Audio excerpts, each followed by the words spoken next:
伫咧当年的旧历7月20是客家族群的重要祭典移民节。今年受到疫情影响，移民庙宣布移民节会照常举行，不过会分流规模也会缩小，另外增加线顶转播。那讲到这个台地公比赛，会互连庄来家己做决定。一年一摆的移民节是客家族群上重要的祭典之一，但是拢有来自全台庙市、上千的信众，登来到新德县移民庙参加。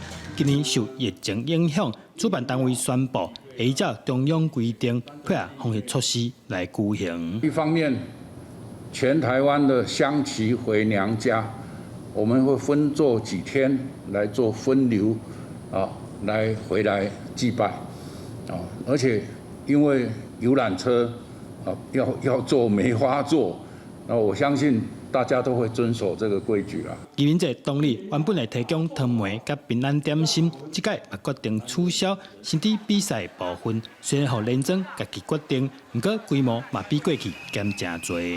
到8月9号有进一步开放，还是又收回来，又3级还是4级？这种情况我们会视情况依照法令来办理。另外，新竹城隍庙6月就已经宣布，考量到参加人数，今年的城隍出巡以及相关法会全部取消。记者邱君和新竹报道。